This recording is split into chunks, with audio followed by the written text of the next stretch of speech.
about what's happening in our High Country chapter.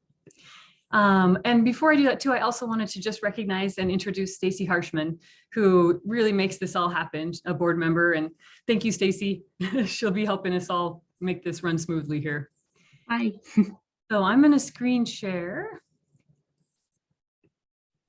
Wanted to share with you a couple upcoming events. So we have the opportunity for a peer mentoring group that we want to start formulating. And these, I think, will be a real gift to our coaches. We're going to keep them rather small in their size so that you really get a chance to get to know one another and feel safe in discussing whatever topics your group chooses to land on. And so this is coming up. We're going to discuss that in the Zoom call here on October 12th. So if this appeals to you, please reach out, please be a part of that. And we really look forward to launching this program, really wanting to empower, you coaches and be there for you. So if you have any questions, please feel free to let us know about that. I think on the call here today even is Patricia. She's running that up. She's fabulous and really, really wonderful to visit with. So if I have any questions, Patricia's there as well. Oh, yes.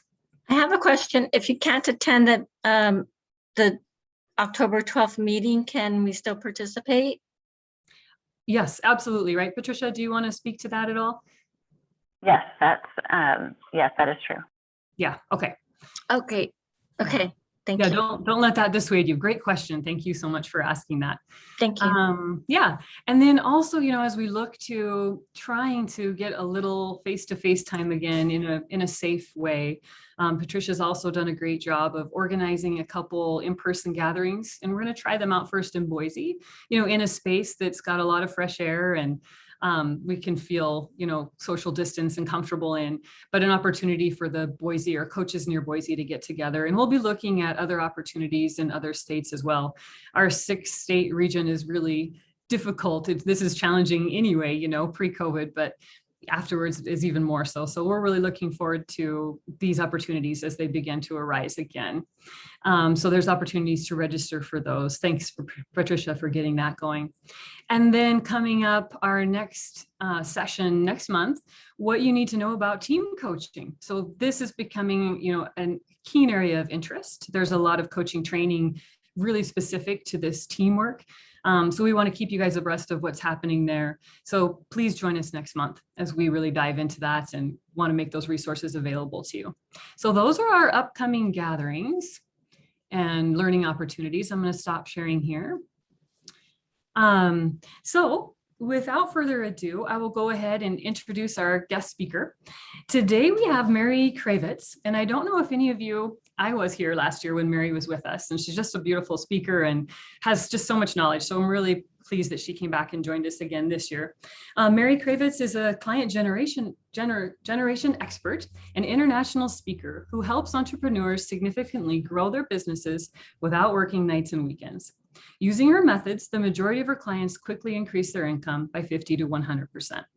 Clients include the former CFO of Microsoft North America, thought leaders in the coaching industry, and rising stars in a variety of other professions. Mary is also an avid roller coaster enthusiast and a kayaking volunteer for a wildlife protection program in Morro Bay, California. So Mary is with us, and Mary, if you don't mind, I had wanted to say also a real special welcome to Sasha and Jennifer, who are on here too. Mary, they're coaches in training through Sophia's leadership and transformative life coaching program, whom Vicki heads up. So we really want to give a warm welcome to those special guests today. Thank you for being with us. Without further ado, Mary, I turn it over to you. All right. Thank you so much for having me here. And I hope you've come here today ready to work.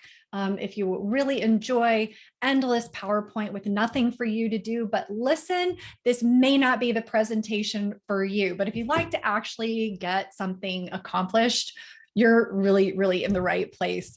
Okay, so today our topic is to magnify your messaging, how to explain coaching and attract great clients. So to kick things off, I would like you to imagine you are in a group of people, you meet a group of people, whether virtually or in person, And now you have to introduce yourself and the pressure is on. What goes through your head? Are you thinking, oh my gosh, don't be pushy. Don't look desperate. Did someone say coach? Oh my gosh, don't blow it. Don't say too much. Don't leave out any details. Or maybe your brain just freezes. If you can identify with any of these, you want to just raise a hand. Anyone have a thought like this go through your head? Okay. That's the story for a lot of people, not just in the coaching world. And the frustrating thing is, I understand how frustrating it is because you're accomplished, you're smart, your heart's in the right place. So what I have for you here today is a structure that will help you better express the value of your gifts and your brilliance so you can get more clients, earn more money, and be making a bigger impact with less effort. Now, today we're going to focus on messaging and explaining coaching, and it's important for you to be clear about the purpose behind what we're doing today. We are not just looking to find pretty words that sound cute and clever, but rather this is messaging as a piece of a bigger puzzle of client generation. It's an important piece. Messaging is an important piece, but I also want to equip you with a bigger picture perspective on client generation. So I'm serving you at the highest level and covering all the bases. So here's where I want to start. We want to think about what do you actually need as you grow your business? Because if you aren't getting all the new clients and business that you want, it's generally just because there's a hiccup or a challenge in one of three areas. Either number one, you don't have a comprehensive client generation plan. Without a plan, you're likely feeling busy instead of productive, like you're spinning your wheels. Or maybe something's getting in the way of implementation. If you are that person who gets distracted by bright, shiny objects and you aren't building momentum, it's often an implementation issue. Or you may just need to improve lead generation. And this generally means you need to work on maximizing a current strategy or building new skills in a new strategy. Otherwise, you're probably dabbling in too many things and you're not going to get traction. So that's our starting point.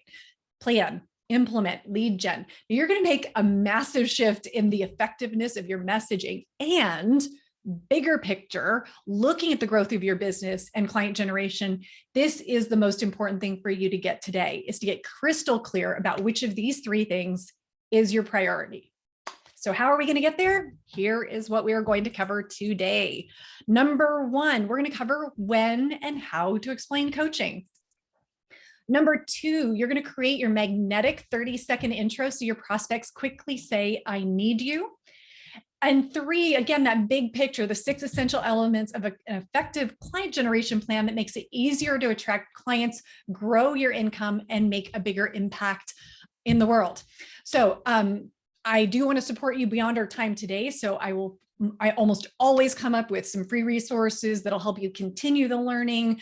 I'm going to do a drawing at the end. I really like to keep it moving and keep it fun. I'm going to do some stories and case studies just to keep it really engaging. And I'm going to have you be a part of the conversation. During this whole thing, I'll have you interacting in the chat. I'm going to break for questions after you develop your 30-second introduction, and then we'll have some time for questions at the end. Okay, so that's all the housekeeping out of the way. So now I'm going to ask you to open up your chat window. I'm going to have you put your fingers on the keyboard. I'm going to ask you a question, and I want you just to type the first thing that comes to mind, 10 words or less. Ready? Here's the question. Why is this topic important to you? You probably have other things you could be doing with your time right now, but you showed up here. So why is this topic important enough to you to show up today?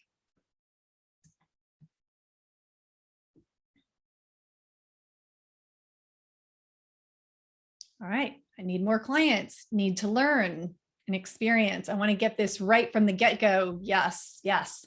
Want to grow a sustainable coaching practice and no lead generation is required. Yes. And Sasha, it doesn't have to be painful either. Let's see, help myself and more people, would like to tell people what I do. Fantastic. So this is going to be a crash course in messaging. I'm going to give you a lot of good information. And the thing is that that whenever I learn things from people, the first thing I want to know is like, okay, Is this something you read in a book? Or is this something you know from real life experience? So I want you to know that this is real life in the trenches experience. I have a almost 11-year-old business. It's practically a teenager. And it's going very well. We're on track for about the 500,000 mark. I've got a good team going on. I get to travel as requirements allow. But when I started this, all I had was enthusiasm and no plan. I was just going a million miles a minute, running in every direction, super excited, but no plan for how to get to my goals, undercharging, undervaluing, and saying I would work with anyone. And so what happened? Within 2 years, I completely burned out and was diagnosed with extreme adrenal exhaustion and found myself with 4 hours of energy to work every week. So here I am, I have this business that's paying the bills and 4 hours of energy a week to maintain it. So what happened in that moment is I had to make a decision, and a question popped into my head. And this is the first thing I'm going to recommend you write down.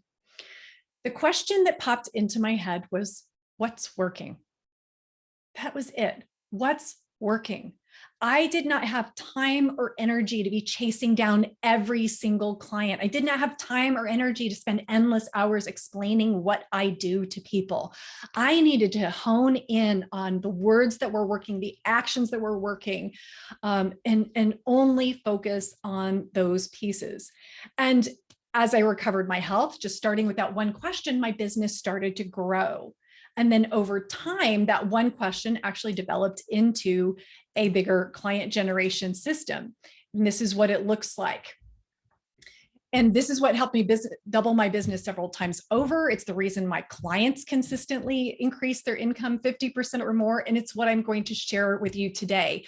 Now, from all of these experiences, the good, the bad, and the ugly, I learned 3 things for sure. Number 1 is I did this when I was sick. So if I can do it, anyone can do it. You do not need to be born with some kind of special entrepreneurial gene. Anyone can do it. Number 2 is to win in business, you need a customized strategy. You cannot follow a cookie cutter approach and succeed. And when you do it right, when you get a structure in place and you're really willing to put yourself out there, building a business can be easy and enjoyable. And that's always the goal. So I'm going to go ahead and start digging in right now. So let's talk about when and how to explain coaching. Now, I want to give you a minute to consider this question. You don't have to answer it in the chat or anything, but just think about it. If you are thinking about when you're meeting people and talking to people, what is the right point to explain coaching? Give you a minute to think about that.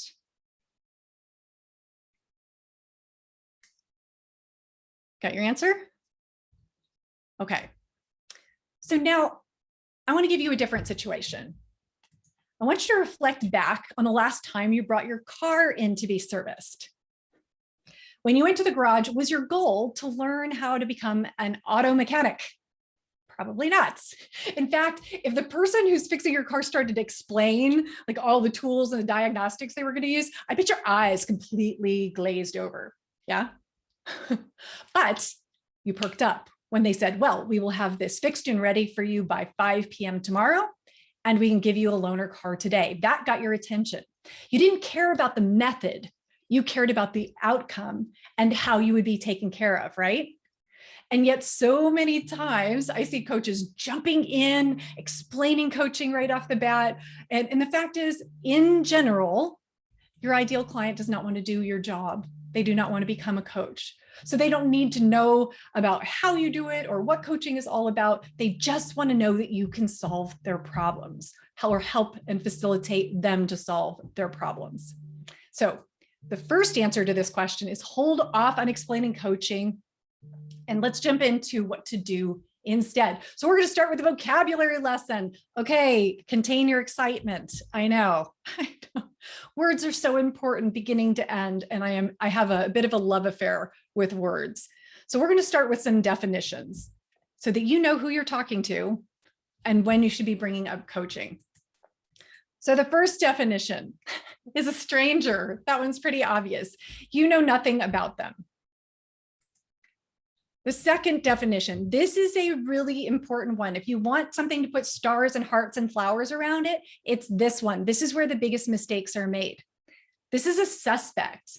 This is someone you suspect could use your services.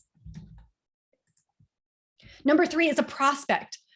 This is a person who is curious or they have self-identified as wanting your services. And then a client is someone who has paid you or signed the agreement.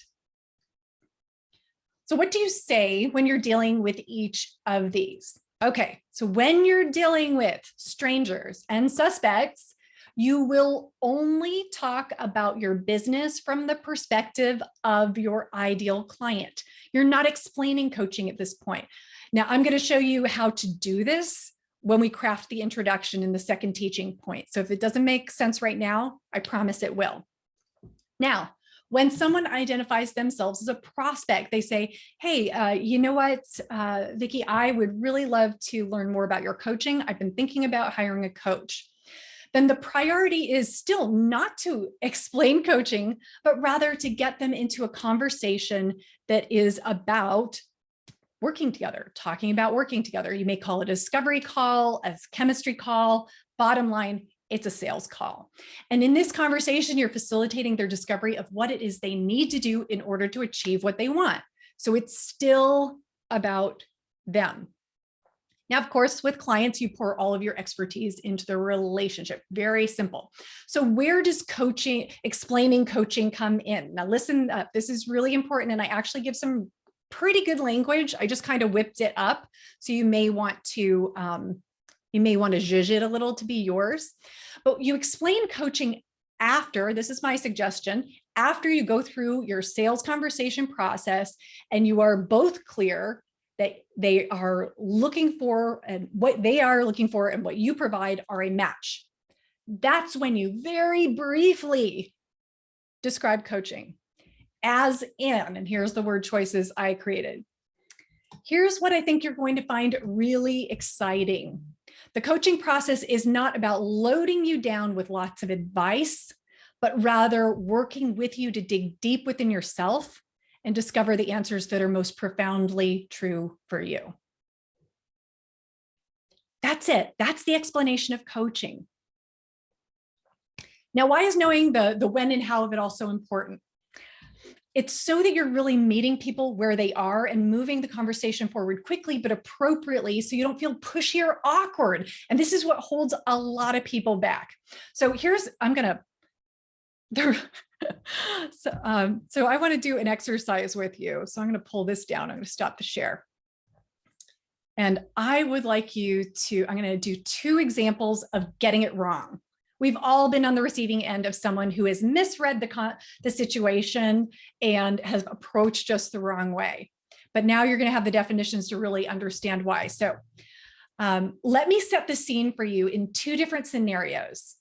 And then once I'm done setting the scene and I go through the example, I'm going to have you put 1 or 2 words into the chat, your immediate gut reaction to what just happened.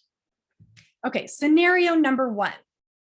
You are an acquaintance of mine and you do not need my services.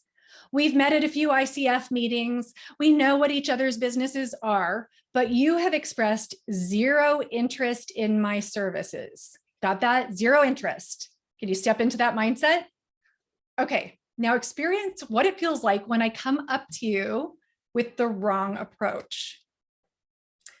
Hi there, you know what? I've seen you struggling to get clients and I know I could help. You see, I've been doing this for almost 11 years. I've helped the former CFO of Microsoft double his business. So I know I could help you with your business. Why don't we set up an appointment and explore how I could help you? In the chat, how does that feel?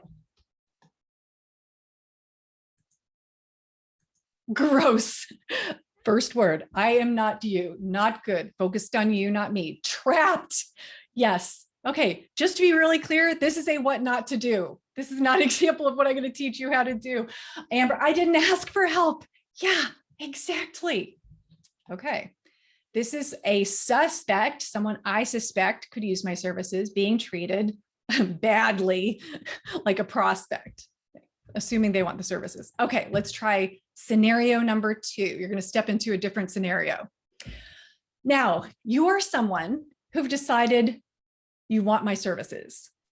I want you to imagine you've tried a million things to grow your business. You've just met me and you're like, oh my gosh, finally someone who's real, someone who gets it. You trust your gut, and in your mind, you're thinking, yes, okay, I got to get moving and invest in work and invest in my business and work with Mary. You're kind of excited. You're a little nervous. You're psyched up, and you've walked up to me and said, okay, Mary, I want to talk about hiring you.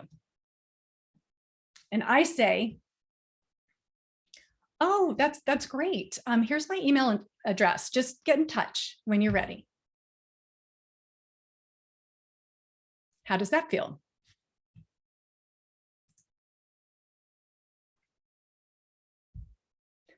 Deflating. Yeah.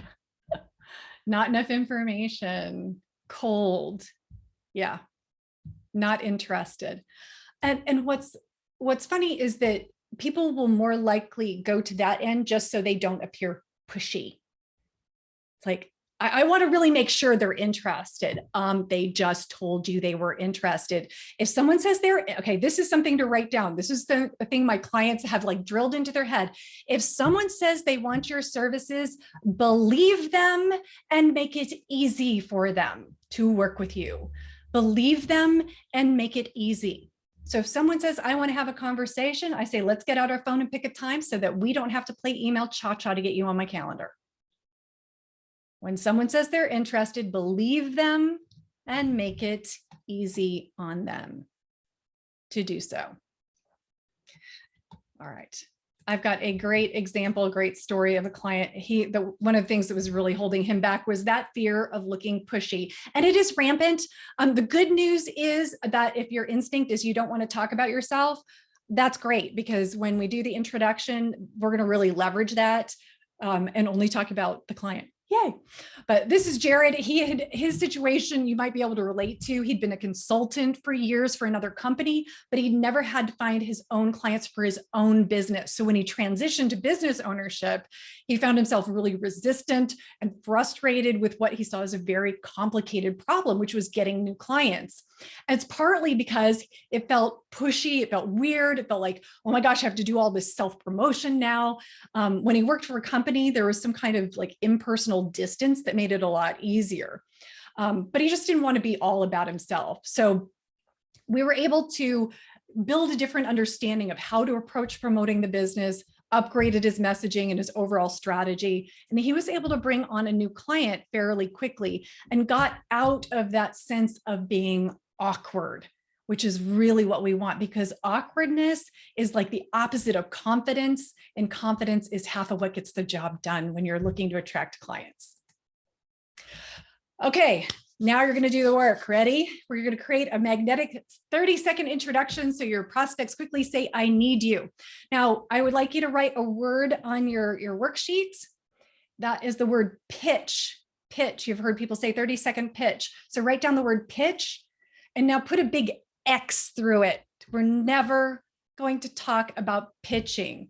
Pitching feels like you're throwing yourself at someone or smothering them with something. That's not what we're doing. That's not what we're doing. Instead, we're going to learn the words, and just to show you where we are on the map here, messaging kind of weaves through everything, but ultimately is looking to get people into conversations about working together.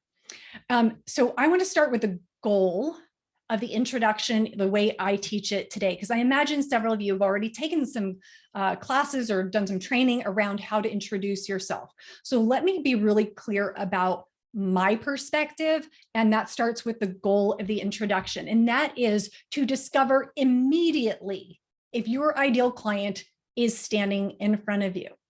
Now, notice this doesn't say make everyone understand what you do or explain coaching and your expertise. And this is really important. I want you to hear this. The goal is not about pushing or convincing or proving or persuading. Okay. So to achieve this goal, to discover if your ideal client is standing in front of you, your introduction must mirror what your ideal client is thinking and feeling about the problem you can help them solve. So we've got to start with that ideal client before we move on to the formula itself.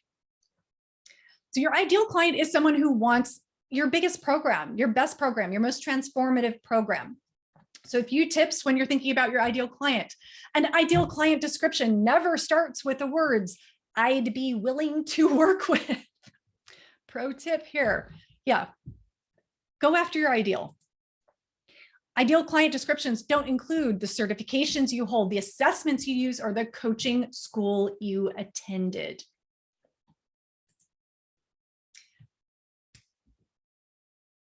I'm going to have you define some things about your ideal client. And I want you to do this exercise in 2 ways. The first way is today in this class, you're going to write down what comes to you, just your gut reaction, like here's the first thing that came to mind. And then the second way I'm going to have you do it is when you spend a little more time on it outside of here, give it a little bit more thought. But I want to get a good version of this out today. And that means trusting your gut, going with the first answer that comes to mind for each of these. Once we answer these questions, these will fill in the blank for your introduction. So the first question to answer, and write this down, who do you work with? And this is a very general answer. Or is it doctors? Is it business owners? Is it female professionals? Very general. I was on the line with a client I was working on messaging with today, and she's like, I don't know if I should focus on 30-year-old managers or 50-year-old. I said, don't worry about that. That's not how we target your ideal client with messaging. So if if you have ever struggled with, well, where do I niche and what's the demographic and have to get so picky, this is not the place for this. I approach it differently. So you don't have to get too specific here. What kind of person do you work with? General description. How do they feel right now? They've got something going on in their life that you can help them with. How are they feeling? Are they frustrated? Are they excited? Are they anxious? What is their kind of like gut feeling that's happening right now? And what's the main problem they're dealing with? What do they have top of mind? It keeps them up at night. It's keeping them from getting what they truly want. And you want to tap into that kind of surface thing that's happening for them. Like if they were complaining to someone they were standing 6 feet away from in Starbucks and they were bitching about their problem, what would it sound like? It's got to be plain language. So what's their main problem? Number 4, what surface solution or outcome do they want? That again is the thing. They usually sound like very simple statements like, I just need a plan, or I just need more time, more hours in the day. Very surface, again, casual language. And then the last piece is when they achieve number 4, if they get more time, what bigger outcome is now possible? This is tapping into what they really desire, what they really desire deeply.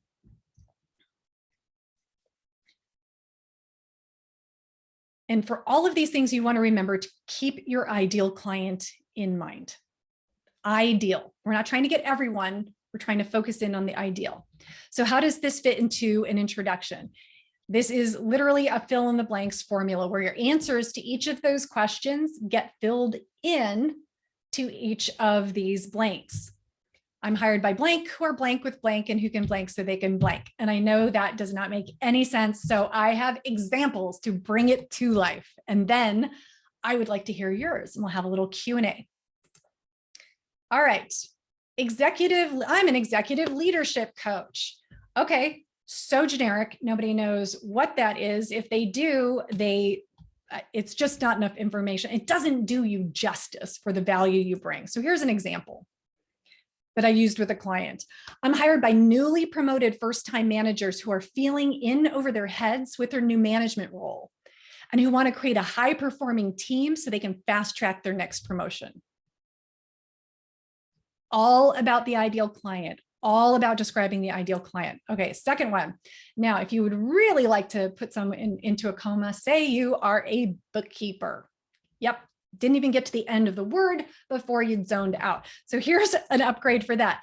I'm hired by businesses who are overwhelmed with having gone through a growth spurt and you want someone else to handle the details that are falling through the cracks so you can focus on taking your business to the next level.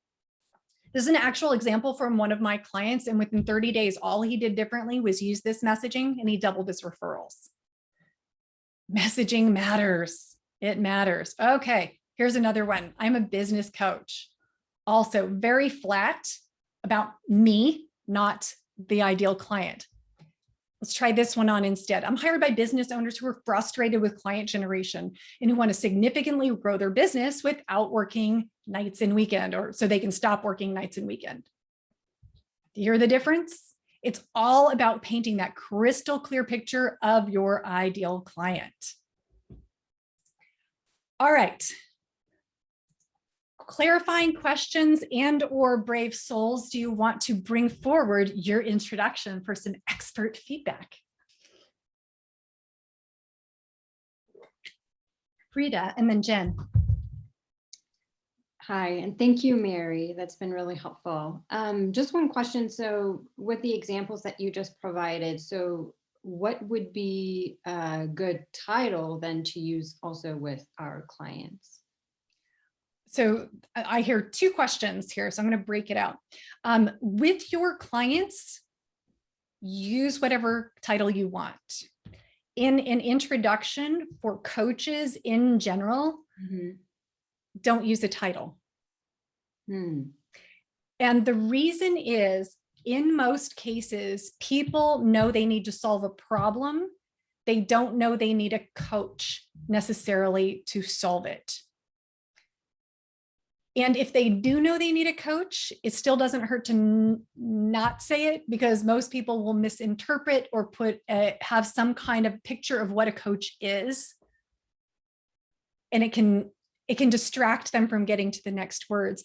And actually another example of this is I have a client, she has the most, hands down, the most beautiful name I've ever heard in my entire life. Her name is, I'm going to try to say it as musically as she does. It's Asia Bibieska Hedin.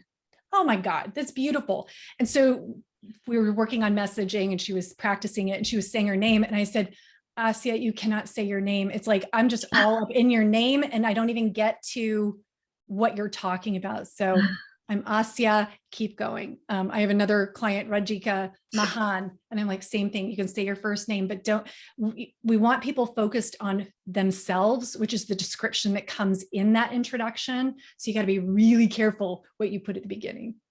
Yeah. Thank you. Thanks for asking the question. Yeah. Jen.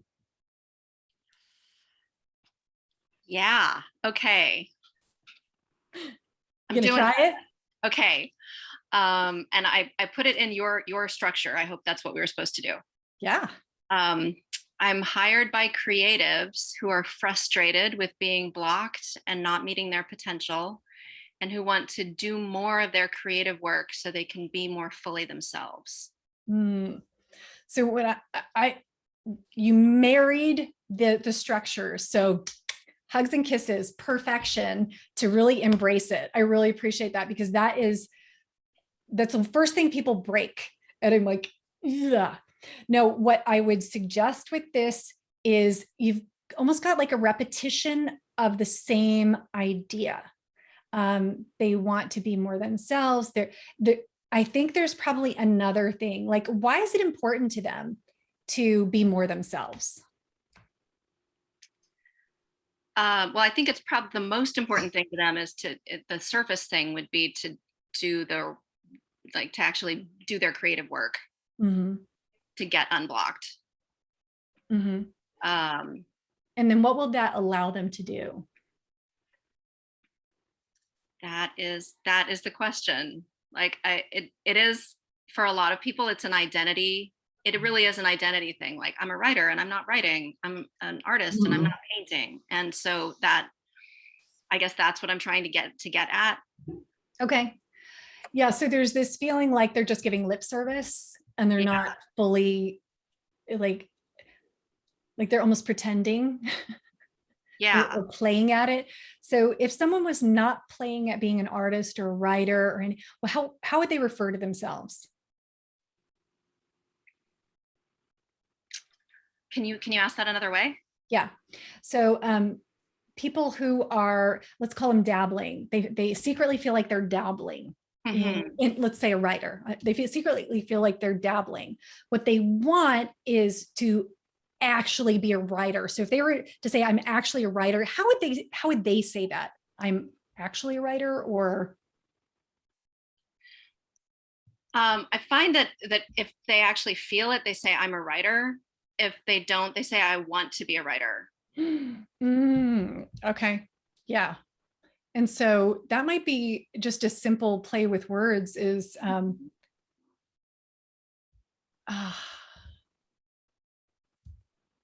I'm gonna have to marinate on that a little bit, but it's something about that. It's like to take themselves seriously, to believe themselves when they, or to trust their commitment and believe it's not just a hobby. So there's something potentially around that. Now, the important thing, Jen, is also to make sure that you're identifying an ideal client who is in a position to, they're in a position to, and it's valuable to them to pay to change this.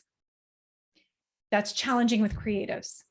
So there may be some element of make a living doing this work.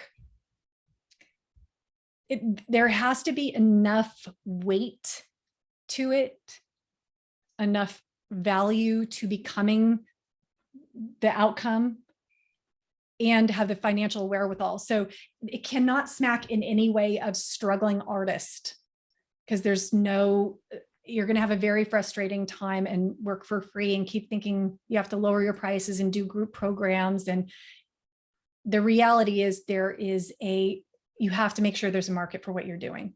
Yeah. Thank you. Yeah, you're welcome. But you're really, you're swimming in the right pond. I feel you're right around the right concepts. Just keep digging in and do that second cut of this and do a little more brainstorming. I love it. Thank you. Yeah, you're welcome. All right. Who else? Mary, can you share that first example again? Yes. Please.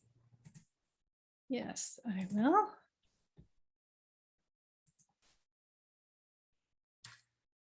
Yeah, feel free to use any of these phrases that fit for you. They are not copyrighted or anything, so. Okay. Yeah. Yeah, and Okay. Actually, I'm wondering if I can copy it out of my notes.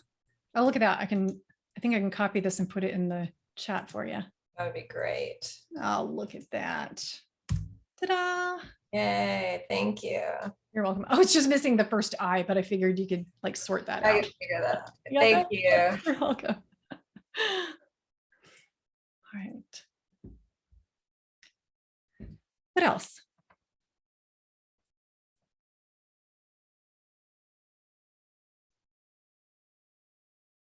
Stacy.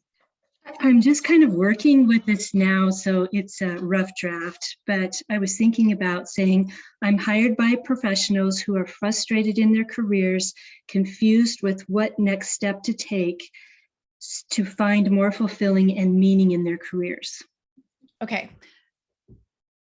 I want to take what you said, put it into the format, and then give us one more concept in there, because the frustrated with careers is kind of repeated. It's the frustrated with a career, meaning in career, and I think we can balance that out. So I'm hired by professionals who are frustrated with their career. Okay, I have something else for that, but let's just do the formula. Frustrated with their career, period. What they want is a plan to figure out. Or you said something, I can't remember, what did you say? What? I just added and are confused on what next step to take. Okay, and so are frustrated and confused about getting to the next level in their career. What they want is to clearly understand their best next step so they can create that next opportunity that'll make them truly happy. Love it. Yeah, something, and these are sketches. I don't know your ideal client. I don't know your services. So this is not gospel. Mhm. Please, play with it. Right. Thank you. But that helps. Good. You're welcome. Do you notice that this is all very plain language? Sometimes I hear people teach marketing and messaging and they're like, and then this, and ask a question. And I belong to a national organization and they're like, what you need to do is just be very simple and ask people, do you care about women business owners? And I'm like, oh my God, don't do that. If someone told me that, I'd be like, go away. Come on, don't be, because you just feel trapped. You feel like it's a trick question. Like if you say no, if you say yes, you're about to make a donation. And if you say no, you're an ass. So yeah, there's a reason, there's so many layers behind why this is the way it is. And I've considered so many different ways of doing this. So you're getting the tip of the iceberg or the condensed version of this. All right. Paul, I'm curious about hearing from you. What's going on in your mind? I'm thinking about a lot of things, but one is, what if you do several different things?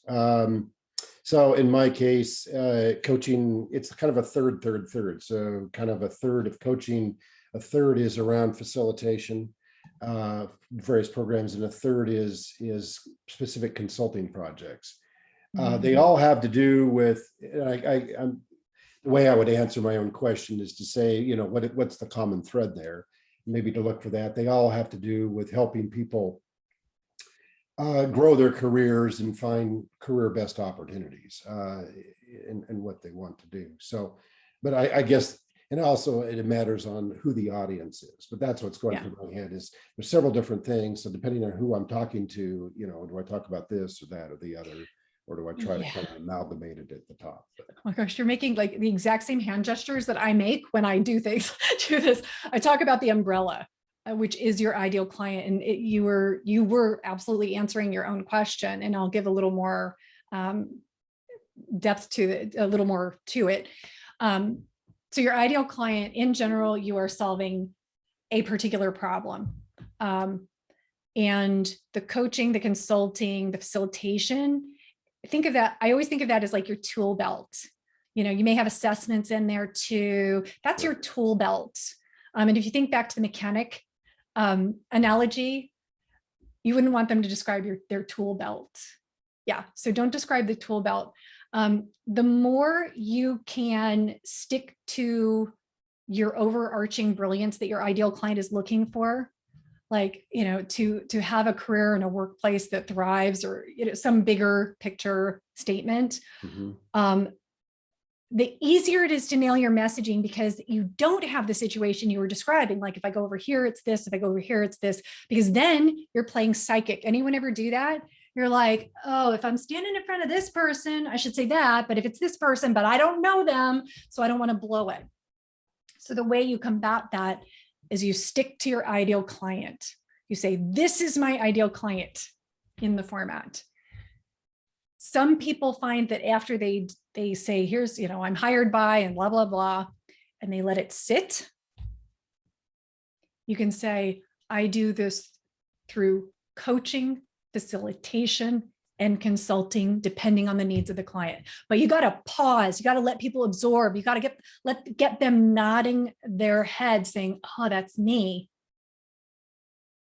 And going, I wonder if he does this individually. I wonder if he does this for corporate. I wonder if, and then that second part can be tagged on in certain cases, in yours probably, but that keeps you out of playing psychic.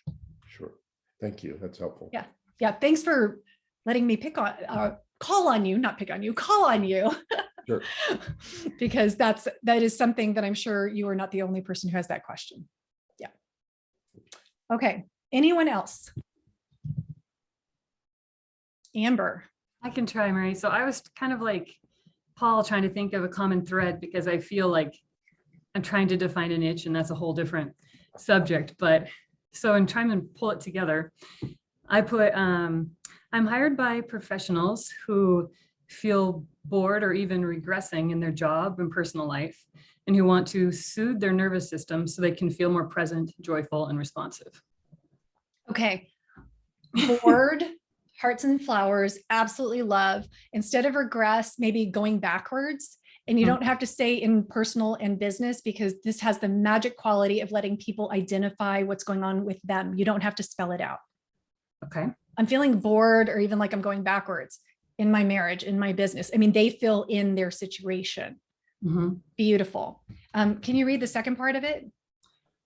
Yeah, and who want to soothe their nervous system. So to me, I know that sort of, so I'm a therapist, is where I come from, right? So sort of, I know sometimes I have to figure that out, but basically it's people who are in a hypervigilant state, right? They're sort of like inflamed, they're in a fight, flight, or freeze, right? And so trying to help them deal with that, soothe their nervous system, or however I want to phrase that, Mhm. so they can feel more present and therefore more joyful. Mhm. Yeah, I actually, you might put the fight or flight thing up front, because bored or going backwards doesn't really reflect that hypervigilance that you're talking about. Do you find Okay. that your clients are feeling that way? They're just hypervigilant? Oftentimes, yeah. Like, Mhm. okay, so maybe a description is like, I'm hired by people who always feel like they're on their guard for the next thing to go wrong. And because of that, they're just not moving forward in their life. They feel very stuck. Mm. And what they want is to figure out a way to get out of that constant feeling of fight or flight, get some new tools so they can keep on the path that they, keep moving towards the goals they had set 2 years ago, which is a really good reference. Yeah. Time frame reference. Yeah. Get back to their goals. Okay. Yeah. Thank you. You're welcome. And just a quick note on niche. I real love hate with niche, because it's so appropriate in some cases and so not necessary, and people just tie themselves into little knots. So here's a way to think about it. You've got your overarching, Paul and my hand gesture we share. We have this overarching, here is my ideal client. This is the psychographic. Here are the characteristics, the needs, the wants, the fears. Instead of thinking niche, think target market. So that means that what you say is the same, but where you go is what the target market tells you. So for instance, when I started my business, I didn't know what the hell I was like, I'm everywhere. And so I was going everywhere. But then eventually someone invited me to speak for an ICF chapter. I was like, okay. Never thought of that before. And as I looked, I'm like, wow, this is really working. I've worked with hundreds of coaches over the years. So one of my target markets is coaches. My introduction is not, I'm hired by coaches. That's a target market. So I think of, when you're thinking about client generation, I always think of the big three. It's what to do, where to go, and what to say. What to do, where to go, and what to say. We're looking at what to say. Target market is where to go. And this is how we kind of get out of the niche trap. Ooh, I should write a blog, the niche trap. Yeah, there you go. And this is why I'm such a nut about definitions and categories and structure, because just like being able to pull apart these threads and saying, this is target market, this is niche, this is ideal client. It's like, okay, now you know how to move forward in certain ways, which might have been confusing before. Simple things, simple things. Okay, I've just blown a little bit of my timeline. So tell you what, one of the things that messaging helps with a lot, two things: asking for referrals, big deal. And also if you are speaking. If anybody do speaking here? Do some speaking? Okay, so your talk titles, they have to be dialed into your ideal client and what they want and so forth. And because I know that that's kind of a natural extension of what we're doing, I have 2 trainings that I want to get in your hands. Oh, and by the way, referrals and speaking are the top 2 ways that coaches get clients. Also, as it happens, I've got 2 trainings I'd like to give you access to. One's called Referral Generation Made Simple. It's like a 90-minute training, and it takes the awkward out of it. It gives you some word choices. It gives you the why behind it, behind relational referrals, not transactional referrals. Some email copy. I mean, it just kind of takes the guesswork out of how to do that. And then the second thing I'd like to do is give you access to a training that is all about how to get more speaking booking, because it's one thing to have a great talk, but if you can't get in front of people, all that brilliance just dies inside of you.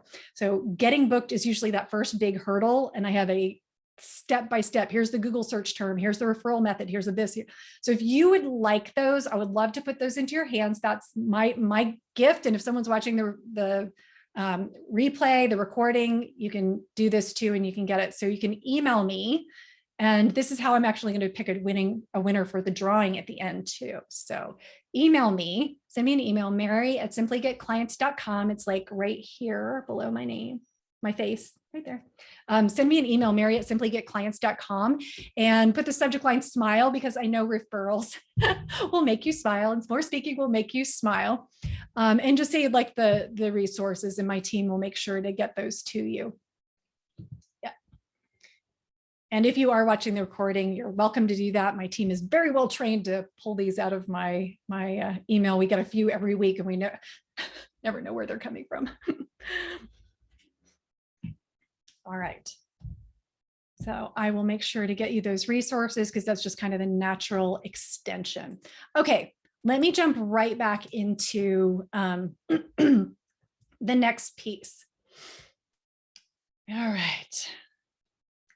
So now we're going to step back. We're going to go bigger picture, because messaging is one piece of the puzzle, but you also want to know how to proactively create more opportunities, not just create better opportunities where you show up, but how do you proactively create more?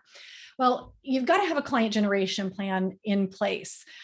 So let me ask a question. Let me check in with who I have here today. This is another question for the chat. So you want to open that up. This is just a yes or no question. Super easy. Don't have to think about your ideal client anymore. Yes or no, do you have a client generation plan, a written client generation plan? No? Okay. Welcome to You Are Totally Normal. Most people don't even know what a client generation plan is, that it exists, that maybe you should have one. So, and this doesn't matter if I'm talking to coaches or the National Association of Women Business Owners, the answer is almost always the same. What generally happens is people will do a class on sales, or a class on Facebook, or a class on blogging, a class on pricing, and they're all these separate things that are not working together. A client generation plan brings them all together. And what I know is you have some of these pieces in your business, and there may be little gaps. And so what I want you to know and find out is what's working, what's missing, so you don't have to waste time just going, how do I get this thing going? You're going to know what it is that needs attention. So what I'm going to do is I'm going to define each of these 6 essential elements, and I'm going to simplify this for us. To pull all that out. That's more about my programs than about what we're doing today. So we're just going to simplify this. I'm going to go through all 6 of these areas. I'm going to describe what they are, and then I want you to assess how clearly each element is defined in your business right now on a scale of 1 to 10, where 1 is low and 10 is high. Don't overthink it, and you don't have to put it in the chat. So we're going to start over on the left with values and vision. When you have your values, vision, and why completely clear, it creates conviction. And this gives you the courage to ask to be paid what you're worth. It gives you more willingness to put yourself out there, even if you're risking rejection. So are you clear about your values, your vision, and your goals on a scale of 1 to 10? The second piece is your pricing and packaging. Now, this is pretty obvious what this is, and it's important. Is your pricing structured so that it is honoring your expertise and your value? Is it structured so you're paying yourself decently, not just rolling everything back into the business? And the bottom line is, are you clear and confident that your pricing is where it needs to be for you to reach your financial goals? On a scale of 1 to 10, how's it going with your pricing and packaging? Number 3 is your ideal client. We started to do some work on this, and I'm going to reiterate that the definition of an ideal client never starts with the phrase, I'd be willing to work with. That is like the definition of settling. So think about your ideal client. Who can you serve at the highest level? Who will pay you at the highest level? That's the definition of an ideal client. So how clear are you about your ideal client, who they are, where they are, what they're thinking, and where you can find them? Number 4 is messaging. We've obviously been spending some time on that. And that translates what you know about your ideal client. It translates it into words everywhere in your business. They're the words you say. They're on your website. They're in your social media postings. They're in your talks that you do. And the key to making your messaging magnetic is to communicate the value of what you do quickly. And from what you've learned here today, you know that communicating the value doesn't mean telling people about what you do, but rather describing the value they're looking for so that they know you're the person who can help. So rate yourself on a scale of 1 to 10 on your messaging. See, we should have done this at the beginning. So now you could maybe have gone from a 7 to an 8 or 6 to a 7. All right, number 5 is lead generation.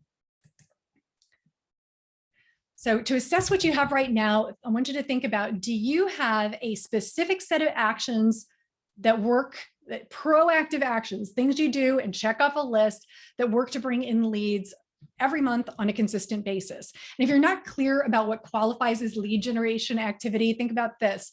Are you consistently putting yourself or your team in a position to make offers and ask for business?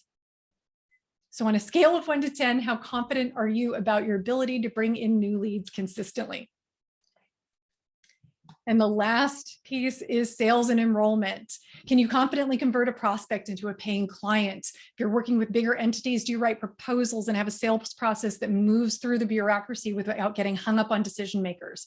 Are you able to explain but not over-explain what you do and then ask to be paid what you're worth? So rate your ability to close the sale once someone says they are interested. Now, where do you use this evaluation? Well, anytime something changes in your business, you want to go back to this assessment. I did this on March 13th, 2020, because, well, you know what was happening. And I suddenly turned into a brand new business owner and I thought, oh my gosh, I have to throw away everything and start over. But I stopped for a minute.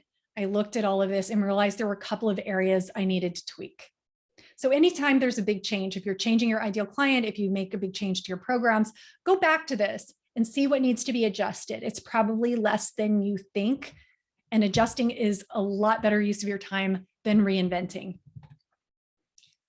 Okay, how else you can use everything we've done today is we're coming straight back to where we started. This is where we bring it all together. If you think about everything you've gotten today, decide, what do you need most? Do you need a plan? Do you need some part of that plan to be tuned up? This is what most of our clients come to us, what they need, because they never really thought about it before and they just want that tuned up. Or are you chasing after bright, shiny objects and you need to focus on implementation?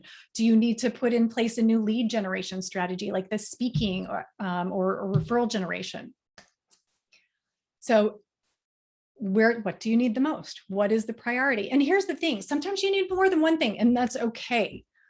Sometimes when you need to get the whole plan together, get your implementation, get the lead generation, really good things can happen. And I have a great example who's someone who was right out on the brink. They're right out there. They were ready to quit.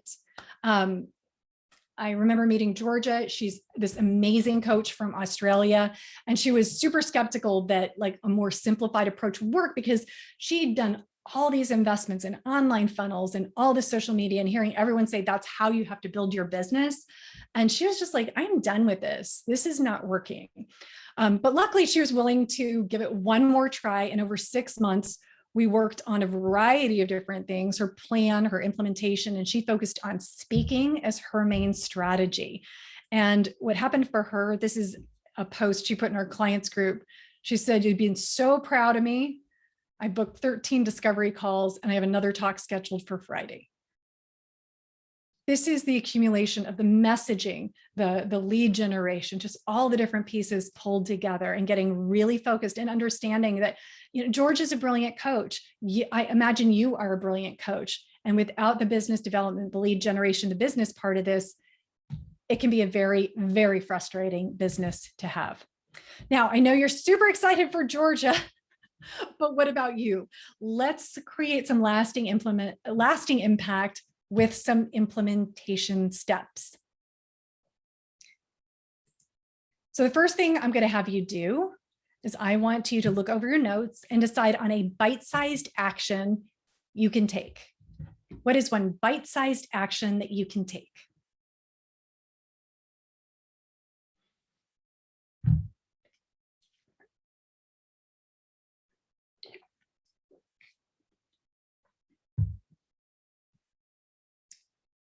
Now, bite-sized is great, but I am betting you wrote down more than one thing if you are anything at all like me.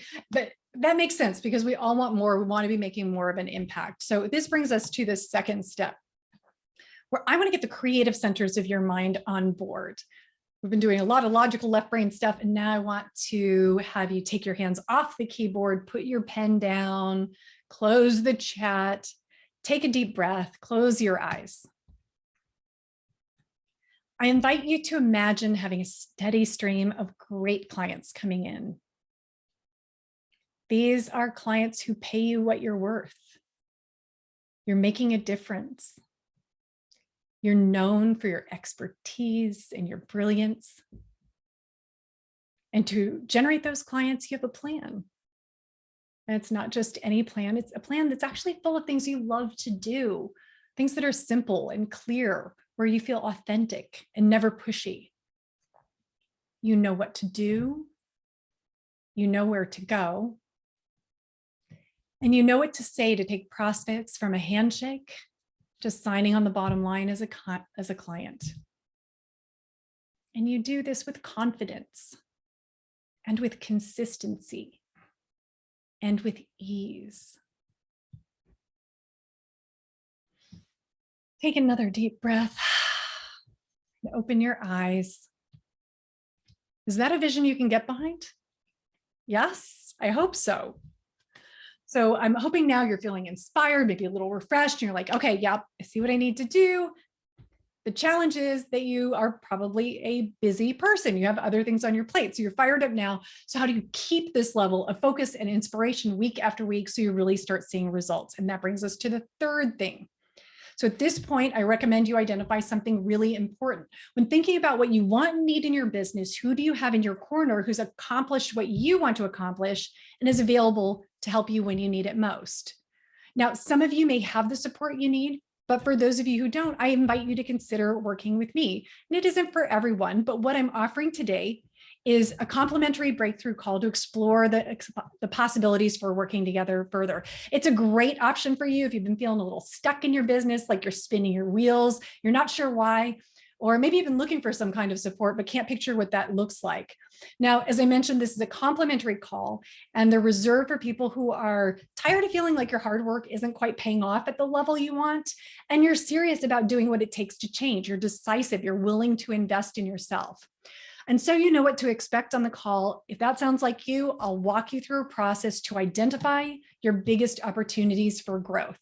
Then we'll decide together if it makes sense to work together further to help you maximize those opportunities. And I take this time with you personally because working together is an investment and we both need to be 100% confident on the right fit for you. So to get on my calendar, you simply go to breakthroughcall.biz. Breakthroughcall.biz, very simple. It's a scheduling link. You just pick your date, pick your time, you're on the calendar. And if you are currently writing that down and saying, I'll get around to that later, I know how busy you are. I know things will get in the way. So I'm going to give you an incentive if you schedule today. I will give you access to the digital version of my book, Strategy and Encouragement for the Impact-Driven Entrepreneur. It is the perfect read for those days where you're seriously contemplating becoming a Starbucks barista. We all have those days. It's okay. All right, I'm going to do a prize drawing and I'm going to finish exactly on time. Yes. If you have not yet sent me an email with your with a request for those resources I mentioned, you have about 30 seconds to do that now. And I will show you the low-tech way that I choose a drawing winner. There's no texting or spinning wheels or anything. It's just me and my inbox. All right.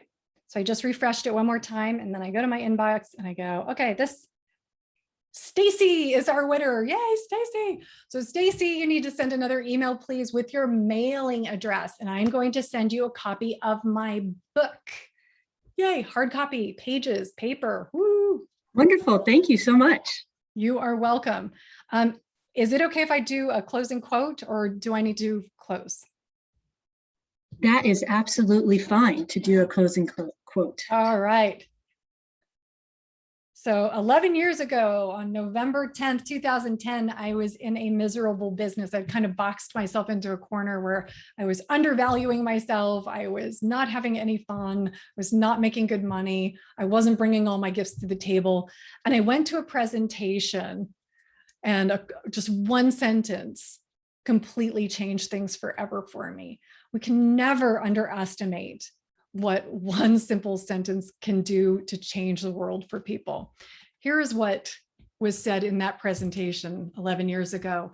A major source of unhappiness in the world is people settling for what is passable instead of reaching for what is possible.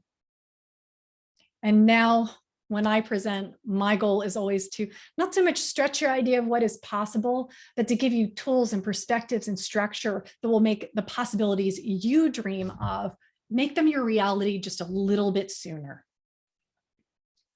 Thank you for letting me serve you today. Oh, that was so good. I love that quote. Thank you for giving that quote at the end. That was great. Any last words you'd like to say before we close, Mary? No, other than I hope I did the timeline right, because I thought we went to the top of the hour. Did I go over? Oh, no, you're fine. We're just going to do a little bit of networking right now. Okay, good. So, yeah. All of a sudden, like in the middle of it, I'm like, I'm going to keep going. If they need to stop me, they'll do it. But yeah, we just finish out by doing some networking and putting into practice of what you've talked about. But can I stay for that? Oh, certainly. Yeah, we're going to do, usually we do breakout rooms, but we have a small group. So we're just going to do one session here. So Awesome. Thank you again. Really appreciate it. Pleasure. Thank you. That was amazing. Oh, thank you. Truly. Thank you. And I've been a coach since 1999, so I know. Oh, thank you very much. If you know other groups who look for speakers on messaging, client generation, I gladly accept referrals. So yes. Okay. Thank you. Wonderful. Well, now what we'd like to do is to hear from all of you. And the question that we are posing is, what are you taking away from this session, and how are you going to implement it into your coaching practice? And we'll just open it up. And let me stop recording.